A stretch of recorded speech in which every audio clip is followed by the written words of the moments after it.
Saludos amigos, bienvenidos al resumen semanal de Cubavisión Internacional, noticiero que realiza un recorrido por la agenda informativa cubana. En esta emisión comentaremos sobre las propuestas de medidas económicas y sociales debatidas por el partido y el Parlamento cubano para impulsar el desarrollo del país. Le informaremos sobre la colaboración rusa-cubana en el área biofarmacéutica y también exploraremos juntos detalles de la relación científica entre Cuba y Estados Unidos más allá de las barreras políticas.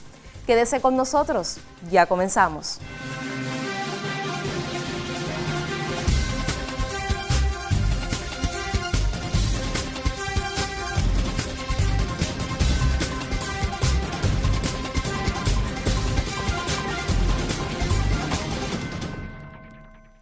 Encabezado por el primer secretario de la máxima organización política del país, Miguel Díaz-Canel Bermúdez, sesionó en La Habana el pleno extraordinario del Comité Central del partido. En ese encuentro partidista, el general de ejército Raúl Castro Ruz, líder al frente de la revolución, fue consultado y expresó su respaldo a las propuestas de transformaciones económicas y sociales presentadas para superar la actual situación del país.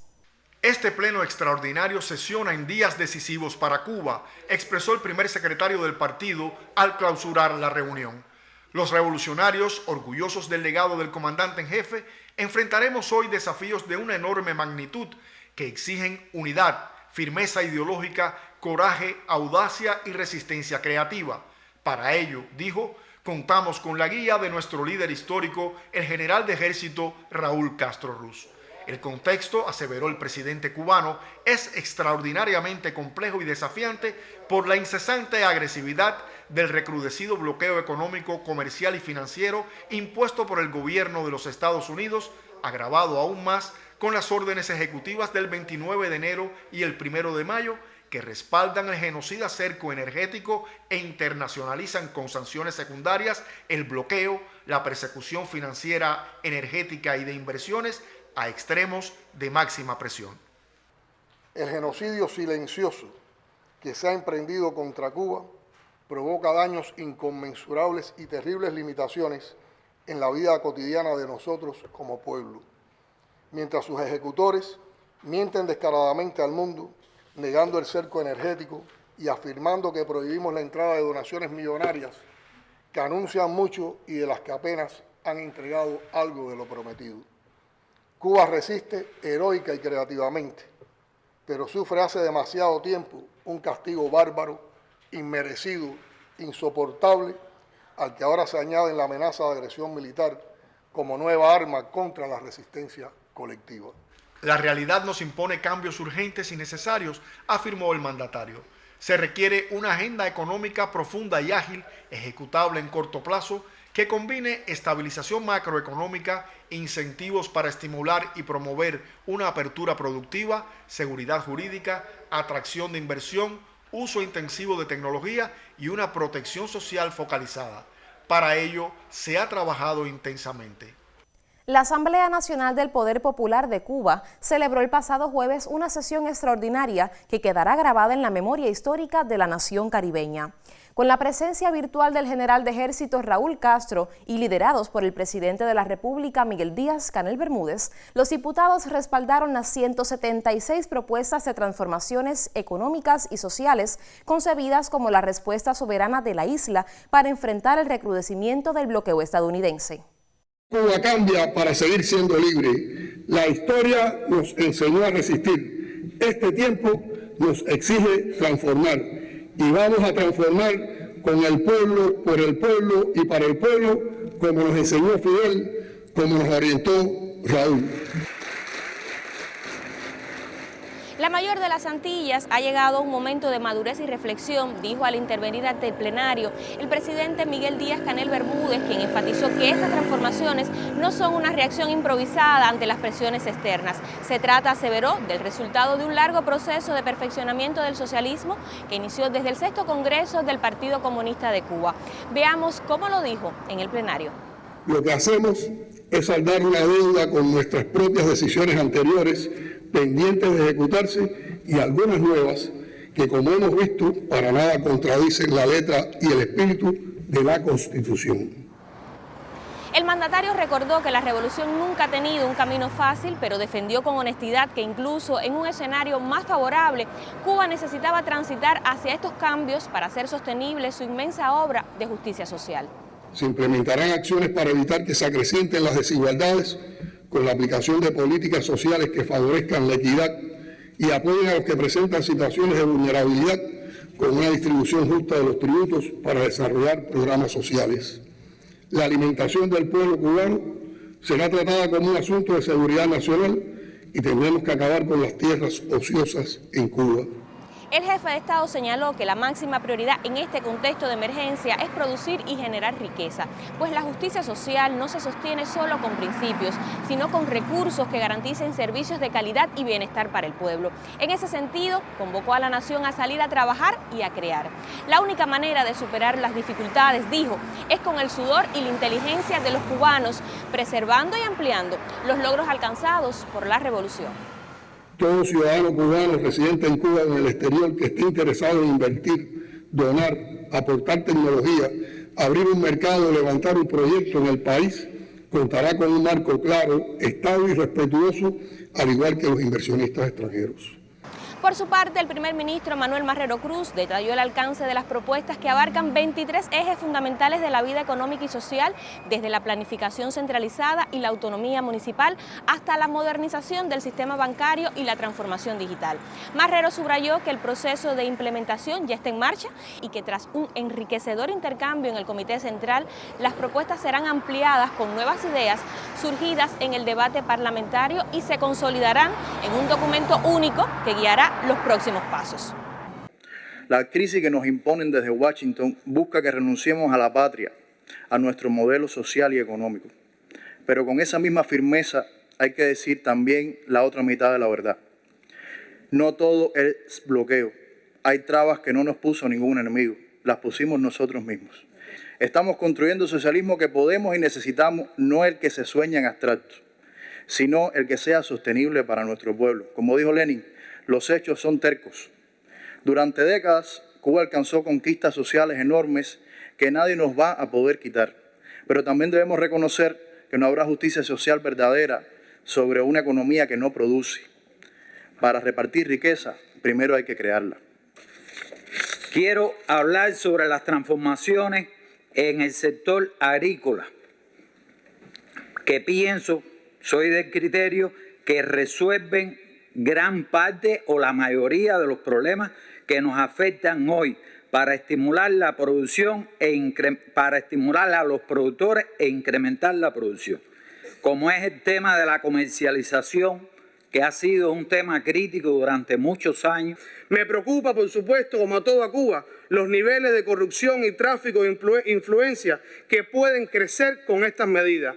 No le podemos tener miedo a esa medida. Tenemos que potenciar y proteger los sistemas que prevén la corrupción, evitan el tráfico de influencia y los castigos. La sesión extraordinaria del Poder Popular culminó con el llamado a la unidad y el compromiso de trabajar intensamente para que los resultados de estas transformaciones se aprecien en la mayor brevedad posible y con la certeza de que el camino es complejo pero necesario. Los diputados y la dirección del país ratificaron su confianza en que una vez más el pueblo cubano trabajará por un futuro próspero y sostenible sin renunciar jamás a los principios del socialismo.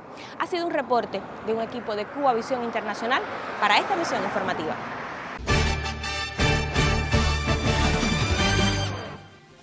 Cuba cuantificó en números y hechos el genocidio del bloqueo estadounidense. Medios nacionales indicaron que las medidas y sanciones provocan daños multimillonarios a la economía cubana y se convierten en el principal obstáculo para su desarrollo. El 80% de los cubanos residentes en el país han vivido toda su existencia bajo los efectos genocidas del bloqueo. Los 1.400 megawatts de generación eléctrica distribuida en el país no pueden ser utilizados porque Cuba no puede comprar el diésel. 1.800 niños no tuvieron derecho a la vida por la duplicación de la tasa de mortalidad infantil. Más de 100.000 cubanos están en listas de espera para recibir cirugías selectivas o reconstructivas. Más de 100.000 niños cubanos no están recibiendo diariamente el litro de leche, subsidiado por el Estado. Además, 170 contenedores de productos esenciales llegados a nuestro país, equivalentes a $6,3 millones, no han podido ser distribuidos a sus destinatarios por la escasez de combustible. La lista es casi interminable y abarca con sus afectaciones a casi todos los sectores de la sociedad, la economía, el comercio y las finanzas del país. El académico cubano Fidel Castro Smirnov exhortó en Brasil a construir un mundo multipolar basado en la justicia social, la solidaridad y el desarrollo humano. Al intervenir en la cumbre regional de la Asamblea de los Pueblos del Mundo en América Latina, en la ciudad de Bahía, expuso que la emergencia de nuevos centros de poder no garantizará por sí misma un orden más justo, sino va acompañada de una transformación profunda de los valores que rigen las relaciones internacionales. Por otra parte, el científico cuestionó las acciones de Estados Unidos y otras potencias occidentales frente a los cambios geopolíticos en curso. El proyecto internacional Nutrivida del Programa Mundial de Alimentos fortalece la nutrición de embarazadas, madres lactantes y niños en la provincia cubana de Holguín con el respaldo financiero del gobierno de Canadá. El coordinador general del proyecto en la provincia, Alberto Reyes, explicó que se entregarán recursos como paneles solares, refrigeradores y diversos utensilios de cocina. Dichas acciones mejorarán las condiciones higiénico-sanitarias y de elaboración de alimentos en beneficio de pacientes, alumnos y trabajadores de escuelas especiales y hogares maternos. Con más de 6 décadas de trabajo en la nación caribeña, el Programa Mundial de Alimentos impulsa la seguridad alimentaria mediante la resiliencia agroecológica y el robustecimiento de las redes de protección comunitaria. La campaña nacional de vacunación antipoliomielítica oral bivalente en su edición 65 inició en Cuba, lo cual representa uno de los logros de la salud pública, pues garantiza que todos los niños estén libres de esa enfermedad. La doctora Daniuska Hernández Griñán, jefa del Programa Nacional de Inmunización y Vigilancia de Enfermedades Inmunoprevenibles del Ministerio de Salud Pública, explicó que se vacunará con 2 dosis en las 2 etapas a los niños que tengan más de un mes de nacidos y no hayan cumplido los 3 años. Dicho proceso coincide con la 24ª Semana de Vacunación de las Américas y la 15ª Semana Mundial de Inmunización, que se realizan bajo el lema «Tu decisión marca la diferencia». La poliomielitis, enfermedad grave y potencialmente incapacitante, fue eliminada en Cuba en 1962 luego de una campaña de 4 meses. El grupo empresarial Biocuba Pharma amplía la colaboración científica y tecnológica con la Federación de Rusia. Ambas partes identifican oportunidades para hacer frente a desafíos sanitarios del presente y del futuro. La periodista Gisela García Rivero indagó en los proyectos de grandes perspectivas para las 2 naciones. Proyectos de investigación conjunta para el desarrollo de nuevos medicamentos y vacunas realizan científicos cubanos y de la Federación de Rusia en una alianza cada vez más estrecha y permanente a partir del interés de ambas naciones de compartir avances y resultados en la esfera biotecnológica.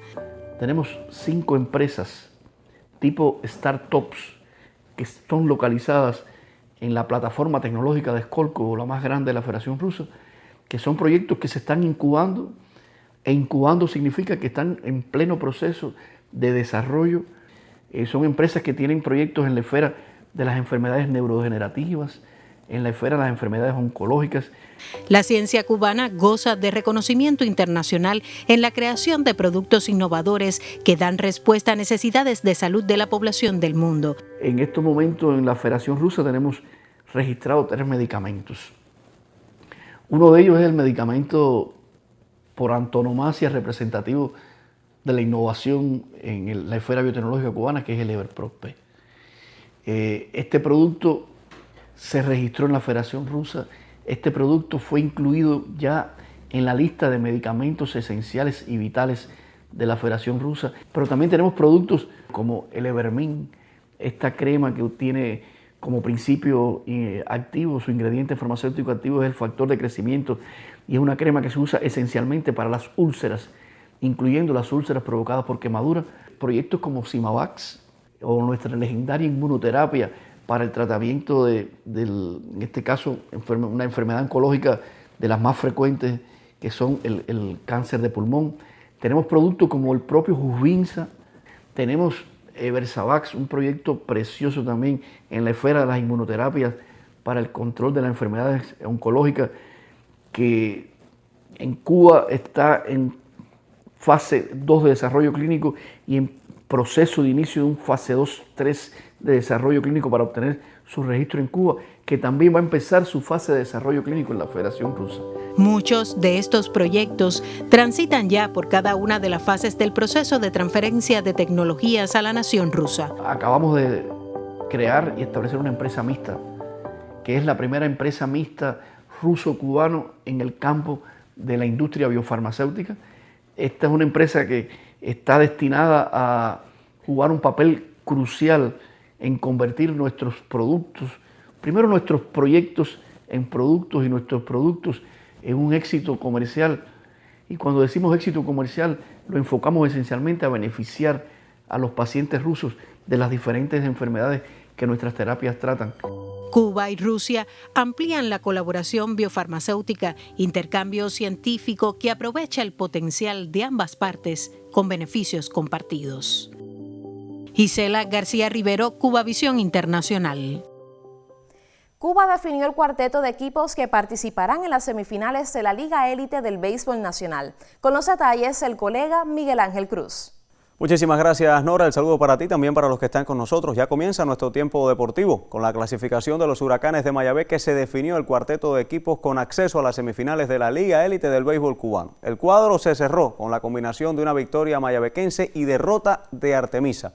Así llegaron a los 18 triunfos con 20 derrotas, suficientes para asegurar el boleto. Los discípulos de Osmel Cordero, en su cuartel general del Nelson Fernández, derrotaron 12-4 a los Cocodrilos de Matanzas. El equipo más estable de todo el campeonato son los Leones de Industriales, quienes junto a Leñadores de las Tunas y los Cachorros de Holguín completan el cuadro para la postemporada, a la espera de la ubicación final para los cruces previstos a comenzar este domingo 21 de junio.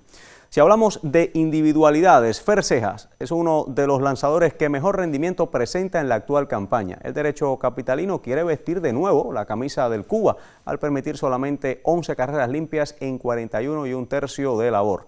Además de comandar el promedio de ganados y perdidos con 3 triunfos sin la sombra del revés.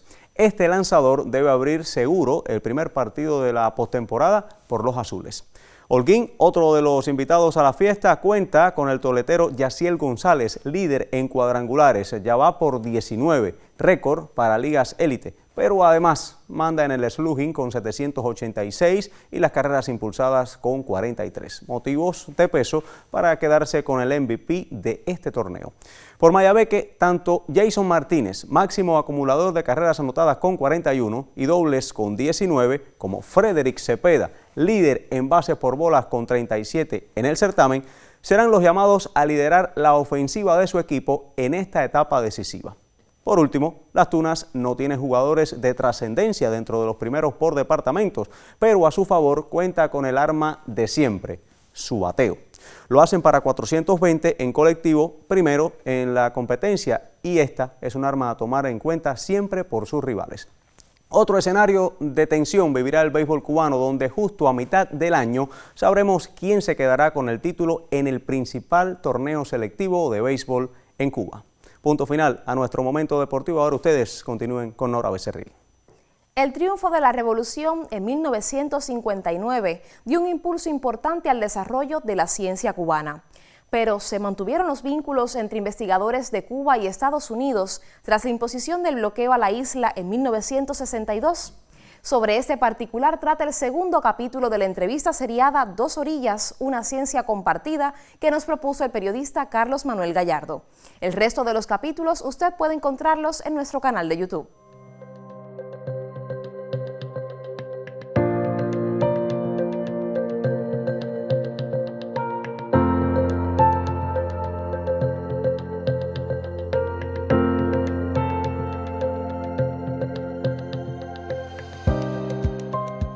El futuro de nuestra patria tiene que ser necesariamente un futuro de hombres de ciencia, tiene que ser un futuro de hombres de pensamiento, porque precisamente es lo que más estamos sembrando. Lo que más estamos sembrando son oportunidades a la inteligencia.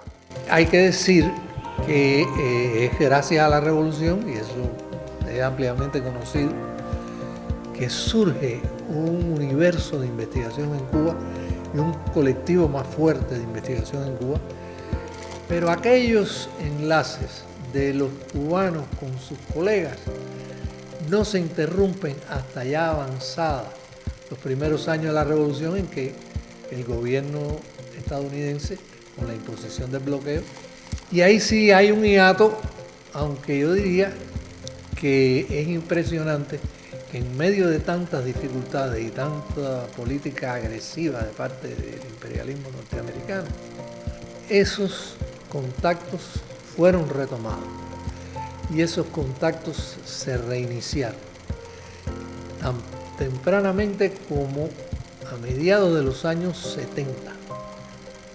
Y a mediados de los años 70 se produjeron visitas por diversas razones entre nuestras academias y de la academia con la institución smithsoniana.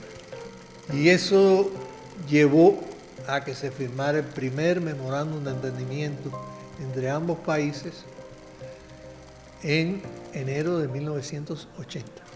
Ya desde esa fecha se intercambiaron los proyectos y se retomó una relación que era natural de más de un centenar de años entre científicos cubanos y científicos norteamericanos. A esa cooperación se sumaron instituciones muy importantes de ese país, como por ejemplo el Jardín Botánico de Nueva York, el Museo Americano de Historia Natural de Nueva York, ese que sale en las películas, que es tan popular, que tiene una tradición de cooperación con Cuba de más de 150 años. Y por ejemplo, en el caso de la meteorología, por la importancia de la información que es necesaria intercambiar a los efectos de la protección ante los fenómenos meteorológicos, nunca ha dejado de haber un intercambio entre ambos países, independientemente de las situaciones políticas que puedan haber existido en uno u otro momento, porque es una necesidad de ambos. Ese intercambio de los científicos es independientemente de las posiciones que adopte el gobierno de los Estados Unidos, que indiscutiblemente puede en determinados momentos favorecer o no.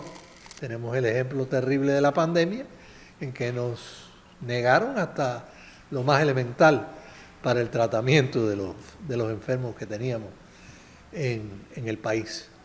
Es así que esta relación fluye independientemente de las decisiones políticas del bloqueo.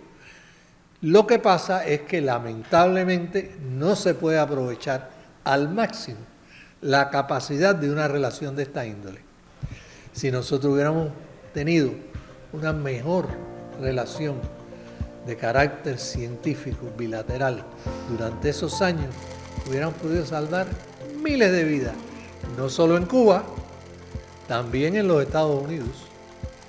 Y esa relación, por ejemplo, le niega al pueblo de los Estados Unidos la posibilidad de acceder a determinados medicamentos que Cuba ha logrado desarrollar, que serían imprescindibles y que se ha demostrado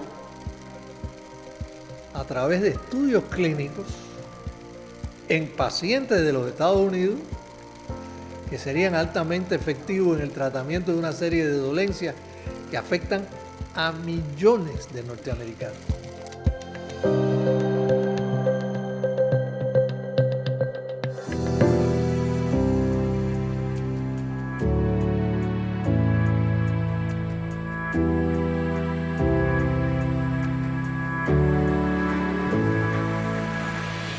Desde el pasado día 10 y hasta el próximo 30 de junio, el convoy europeo Nuestra América inició la caravana Europa Wake Up, una acción de sensibilización y movilización de la ciudadanía europea sobre las consecuencias de la asfixia a la que se ve sometida Cuba ante el bloqueo de Estados Unidos y las medidas de la administración Trump.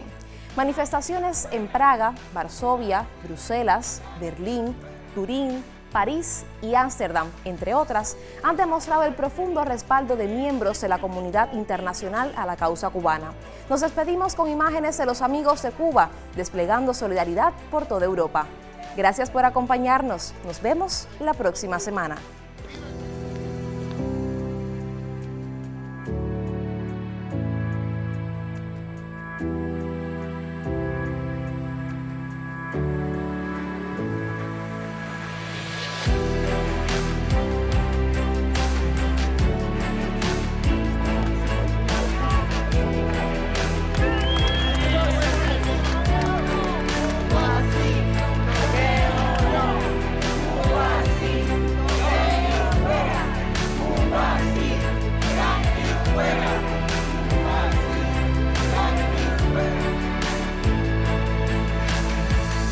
L'acharnement est terrible et politiquement en pays, bien sûr.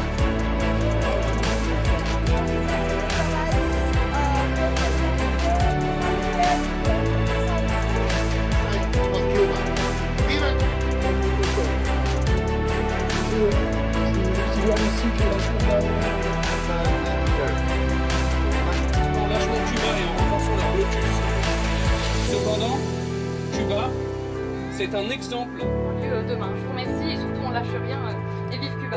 Viva Cuba, ni un paso atrás.